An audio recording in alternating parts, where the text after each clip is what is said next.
Hello students, क्या हाल चाल सबके। आज हम लोग ऑपरेटर्स की बात करेंगे। इसके पहले हम लोगों ने पेन और पेपर बेस्ड एक लेक्चर ऑपरेटर के ऊपर किया हुआ है। आई थिंक आप लोगों ने उस वीडियो को देखा भी होगा। आज का जो लेक्चर है वो टोटली प्रोग्राम बेस्ड होगा। हम प्रोग्राम में देखेंगे कि कैसे ऑपरेटर्स काम करते हैं। तो मे बी ये ऑपरेटर्स का जो लेक्चर है वो इस लेक्चर के बाद भी एक आध लेक्चर मुझे लेने पड़े, क्योंकि ये वीडियो में भी लंबा हो सकता है। तो ऑपरेटर्स का लेक्चर हम लोग चालू करते हैं। लेकिन लेक्चर को चालू करने से पहले आप लोगों से एक रिक्वेस्ट है कि प्लीज चैनल को सब्सक्राइब कर लीजिए और वीडियो को पूरा देखा करिए। इवन अपने दोस्तों से भी कहा करिए कि वो लोग भी चैनल को सब्सक्राइब करें और वीडियो को पूरा देखा करें। तो शुरू करते हैं। सबसे अभी ये जो पहली लाइन लिखी हुई है, हैज इंक्लूडेड stdio.h। stdio.h जो है बेटा एक हेडर फाइल है, और हेडर फाइल के अंदर बहुत से बने बनाए अर्थात प्री डिफाइंड फंक्शन पहले से होते हैं, और हम लोग उसको डायरेक्टली अपने प्रोग्राम में यूज करते हैं। जैसे कि अभी मे बी मैं आगे प्रिंट या स्कैन या ये सब फंक्शन यूज करूं, जो भी फंक्शन यूज करूंगा प्रिंट या स्कैन या वो कहां पर होंगे, वो stdio.h नाम की हेडर फाइल के अंदर होंगे। और हेडर फाइलें जो होती हैं वो मानक सी लाइब्रेरी अर्थात स्टैंडर्ड सी लाइब्रेरी में होती हैं, और जो स्टैंडर्ड सी लाइब्रेरी होती है वो कंपाइलर के अंदर होती है। अब जो ये हैज इंक्लूड है ये प्री प्रोसेसर है, और ये हैज इंक्लूड ही stdio.h नाम की हेडर फाइल को हमारे प्रोग्राम के अंदर इंक्लूड करवाती है या शामिल करवाती है। तो हैज इंक्लूड का क्या काम है, ये कंपाइलर से कहता है कि stdio.h नाम की जो हेडर फाइल है उसको इस प्रोग्राम में इंक्लूड करे। तो और मेन फंक्शन जो है, तो मेन फंक्शन के अंदर ही सी का प्रोग्राम लिखा जाता है। मेन एक यूजर डिफाइंड फंक्शन है। अभी ये यूजर डिफाइंड फंक्शन या हेडर फाइल इन सबको लेकर के आगे चर्चा होगी, लेकिन इस छोटे से प्रोग्राम के थ्रू हम लोग इसमें देखेंगे कि जो भी ऑपरेटर सब तक हम लोगों ने पढ़ा हुआ है वो कैसे काम करता है। जैसे कि मैं शुरू करता हूँ, पहला कुछ वेरिएबल का डिक्लेरेशन कर लेता हूँ मैं, या आप कह लीजिए डेटा टाइप डिक्लेरेशन। तो वेरिएबल में इंटीजर टाइप के दो वेरिएबल ले रहा हूँ। एक्स मान लीजिए ले लिया और वाई ले लिया मैंने। अब इन दोनों वेरिएबल में अगर आपको कुछ वैल्यू असाइन करनी है, मान लीजिए मैं x is equal to 2 assign कर लेता हूँ, और y इज इक्वल टू मान लीजिए मैं 3 असाइन करता हूँ, और एक तीसरा वेरिएबल c नाम का ले ले रहा हूँ जिसको मैं सेमी कॉलन से इस लाइन को टर्मिनेट कर ले रहा हूँ। तो यहाँ पर मैंने 3 वेरिएबल लिए हुए हैं, x is equal to 2, y is equal to 3, और एक c नाम का वेरिएबल लिया है जिसमें मैंने कोई वैल्यू अभी असाइन नहीं की है। तो ये x इज इक्वल टू जो लिखा हुआ है इसका मतलब है कि 2 में x की वैल्यू असाइन हो गई है। अब इस चीज को अगर आप देखना चाहते हैं तो प्रिंटफ फंक्शन का यूज कर सकते हैं आप लोग। प्रिंटफ फंक्शन का यूज जो है हम लोग कोई संदेश छापने के लिए या कोई वैल्यू प्रिंट करने के लिए कर सकते हैं। तो प्रिंटफ फंक्शन में अगर आपको कोई वैल्यू प्रिंट करानी है तो उसका सिंटैक्स होता है इस तरीके से कि आप इसके अंदर परसेंटेज डी में लिख रहा हूँ। अब ये परसेंटेज डी यहाँ इसलिए लिख रहा हूँ क्योंकि मैं एक्स को प्रिंट करना चाहता हूँ, और एक्स एक इंटीजर टाइप की वैल्यू है, अर्थात एक्स के अंदर जो वैल्यू है वो इंटीजर टाइप की ही होगी, क्योंकि एक्स का डेटा टाइप क्या है, इंटीजर। और किसी भी इंटीजर वैल्यू को प्रिंट करने के लिए हम लोग परसेंटेज डी फॉर्मेट स्पेसिफायर का प्रयोग करते हैं। फॉर्मेट स्पेसिफायर है परसेंटेज डी। आगे फॉर्मेट स्पेसिफायर वगैरह क्या है इन सब को लेकर के हम लोग प्रॉपर डिस्कशन करेंगे, लेकिन अभी यहाँ पर हमारा मेन एम ये है कि हम लोग पहले ऑपरेटर्स को सीख लें। अब मान लीजिए मैं एक्स की वैल्यू प्रिंट कर रहा हूँ, तो मैं यहाँ एक्स लिख दूंगा और इस लाइन को मैं सेमी कॉलन से इस तरीके से टर्मिनेट कर दूंगा। अब अगर आप चाहते हैं कि एक्स इज इक्वल टू 3 लिख करके आए, तो इस तरीके से यहाँ एक्स इज इक्वल टू डाल दीजिए आप डबल इन्वर्टेड कॉमा के अंदर, तो x is equal to value print होकर के आएगी। अब इस प्रोग्राम को हम लोग कंपाइल करेंगे और रन करेंगे। मैं यहाँ पर कंपाइल एंड रन बोथ के ऑप्शन को चूज कर रहा हूँ। तो जैसे देखिए मैंने यहाँ पर कंपाइल एंड रन किया तो x इज इक्वल टू 2 जो है प्रिंट होकर के आ गया है।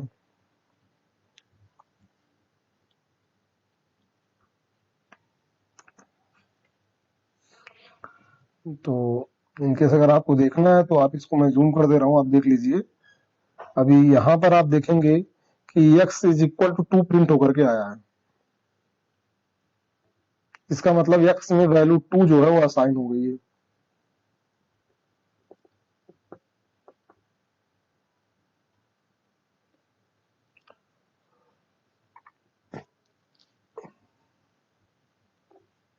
अब हम लोगों ने असाइनमेंट ऑपरेटर के बारे में सीखा कि यहाँ पर मैंने देखा कि x के अंदर 2 वैल्यू असाइन हो गई है, और असाइनमेंट ऑपरेटर में हमने यही सीखा था कि एलएचएस में अगर कोई एक्सप्रेशन है या कोई वेरिएबल है और राइट हैंड साइड में कोई वैल्यू या कोई एक्सप्रेशन कैलकुलेट हो रहा है, तो वो लेफ्ट हैंड साइड के वेरिएबल में वैल्यू असाइन हो जाती है। तो यहाँ पर मैंने वैल्यू के रूप में 2 दिया था और वेरिएबल x में 2 असाइन हो चुका है। इस चीज को हम लोगों ने प्रिंट करके देख लिया।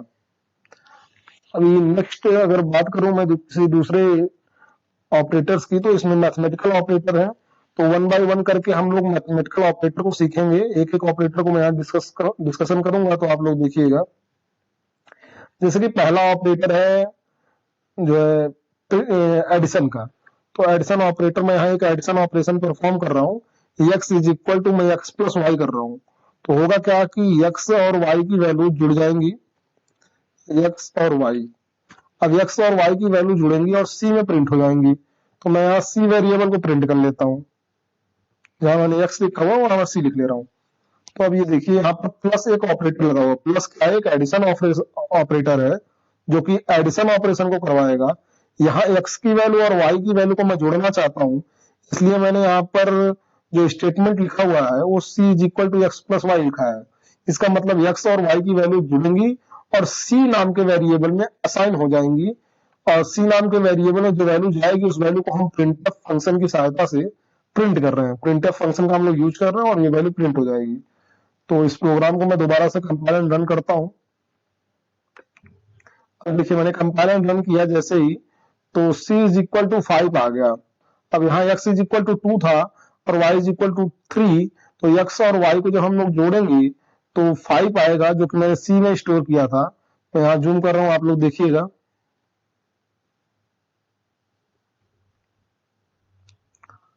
इस तरीके से देखिए c इज इक्वल टू 5 यहाँ प्रिंट होकर के आया है।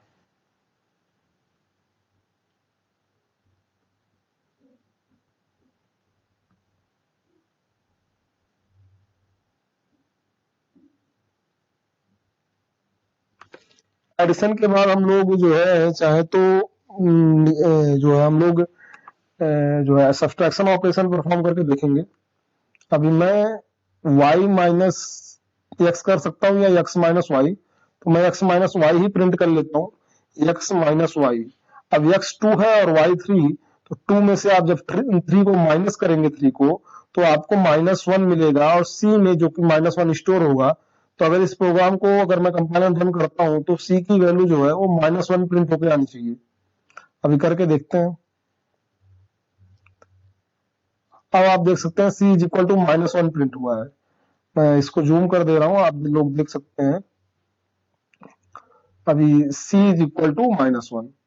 इसका मतलब 2 में से 3 माइनस हुआ, x में से y माइनस हुआ, और 2 में से 3 जब माइनस होगा तो -1 आएगा। और -1 हमने c में स्टोर किया था, इसलिए यहाँ c is equal to -1 print होकर के आ चुका है।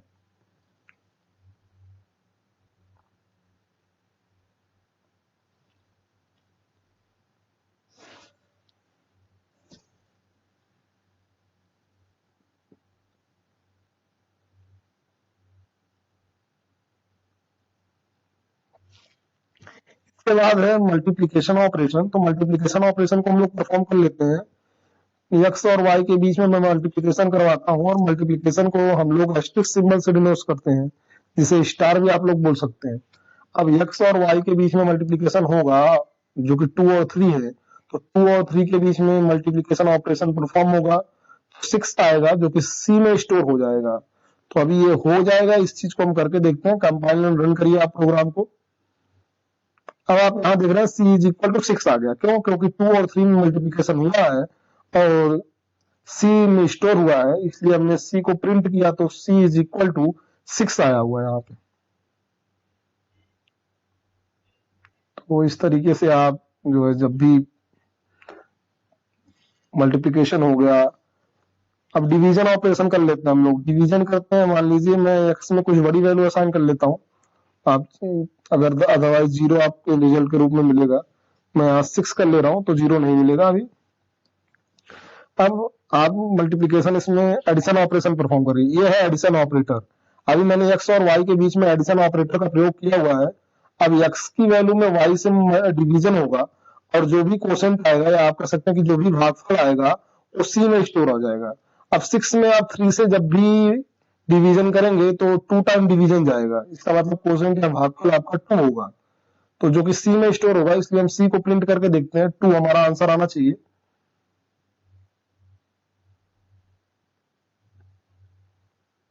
अभी आप देख सकते हैं सी इज इक्वल टू 2 आ गया है। इस आंसर को आप चाहे तो देख सकते हैं इस तरीके से, सी इज इक्वल टू 2 है। अब 6 में 3 से डिवीजन ऑपरेशन परफॉर्म हुआ और जो क्वोशंट या भागफल के रूप में 2 आना चाहिए वो सी में स्टोर हुआ था, और सी को हमने प्रिंट किया, इसलिए यहाँ सी इज इक्वल टू 2 प्रिंट होकर के आ गया।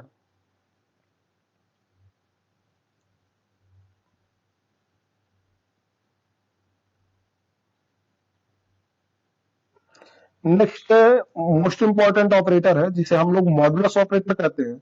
अभी इसके पहले जो हम लोगों ने अभी डिवीजन ऑपरेशन पढ़ा हुआ है, तो डिवीजन ऑपरेशन में हम लोगों ने देखा कि जब भी हम डिवीजन ऑपरेटर का प्रयोग करते हैं तो हमें जो भागफल आता है, इसका मतलब कितनी बारी भाग जाएगा, वो चीज मिलती है। क्वोशंट मिलता है हमको कि कितने टाइम जो है डिवीजन हुआ है।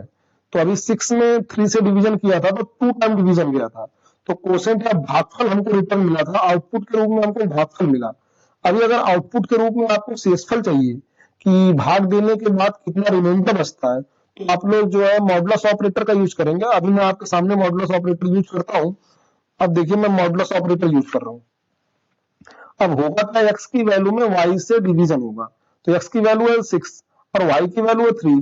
अब 6 में आप 3 से डिवीजन करेंगे तो डिवीजन होगा, तो जो, लेकिन यहाँ पर हम लोगों ने मॉडुलस ऑपरेटर लगाया है। मॉडुलस ऑपरेटर हमको क्या देता है, रिमाइंडर या शेषफल। तो जब आप 6 में 3 से डिवीजन करेंगे तो आपको शेषफल के रूप में 0 मिलेगा। तो एक्स मॉडुलस वाई, ये जो लिखा हुआ है यहां से आप देख सकते हैं, एक्स मॉडुलस वाई। अब एक्स मॉडुलस वाई की वैल्यू आनी चाहिए 0। क्यों?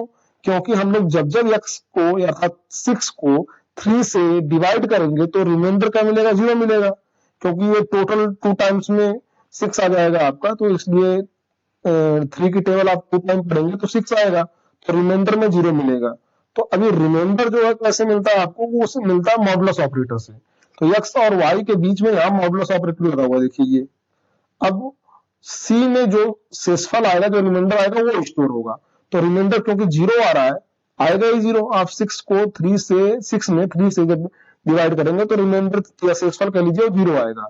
तो वही रिमाइंडर या शेषफल अभी सी में स्टोर हुआ, अर्थात 0 जो है सी में स्टोर हो जाएगा। अब सी को प्रिंट करके देखते हैं कि क्या हमें रिमाइंडर 0 मिलता है। ये देखिए मैंने प्रोग्राम को कंपाइल एंड रन किया और सी इज इक्वल टू 0 मिल गया। इसका मतलब मुझे शेषफल मिल गया। तो दोनों ऑपरेटर में आप कंफ्यूज मत होइएगा। शेषफल ऑपरेटर से आपको शेषफल मिलता है और जो डिवीजन ऑपरेटर होता है उससे आपको क्वोशंट मिलता है, या कह लीजिए कि भागफल मिलता है। तो इस लेक्चर में हम लोगों ने असाइनमेंट ऑपरेटर और मैथमेटिकल ऑपरेटर को देखा, जिसमें मैंने आपको बताया कि मॉडुलस ऑपरेटर इंपॉर्टेंट है या शेषफल ऑपरेटर इंपॉर्टेंट है, इसलिए आप इसको अच्छे से पढ़िएगा। डिवीजन ऑपरेटर और शेषफल ऑपरेटर में कंफ्यूज मत होइएगा। डिवीजन ऑपरेटर से आपको भागफल मिलता है और शेषफल ऑपरेटर से आपको शेषफल मिलता है। तो मॉडुलस ऑपरेटर आपको रिमाइंडर देगा और डिवीजन ऑपरेटर जो आपको क्वोशंट देगा। तो इनमें कंफ्यूज ना होइएगा। वीडियो देखने के लिए आपका बहुत बहुत थैंक्स। इवन वीडियो को देखिए, इस वीडियो से आप सीखिए और इस वीडियो के लिंक को अपने दोस्तों के पास शेयर करिएगा। जो अब ऑपरेटर्स का पार्ट 2 होगा या जो भी नेक्स्ट वीडियो होगा, उसमें हम लोग जो है ये रिलेशनल ऑपरेटर और लॉजिकल ऑपरेटर के बारे में सीखेंगे। लॉजिकल ऑपरेटर के बाद आपके इंक्रीमेंट एंड डिक्रीमेंट ऑपरेटर है, उसको भी लेकर के हम लोग वीडियो में चर्चा कर लेंगे। आई थिंक मैंने पेन पेपर बेस्ड जो मेरा लेक्चर था उसमें मैंने इंक्रीमेंट और डिक्रीमेंट ऑपरेटर के ऊपर डिस्कशन नहीं किया हुआ है। तो नेक्स्ट जो लेक्चर होगा अपना, उसमें हम लोग प्रोग्राम के थ्रू ही इंक्रीमेंट और डिक्रीमेंट ऑपरेटर को डिस्कशन कर लेंगे।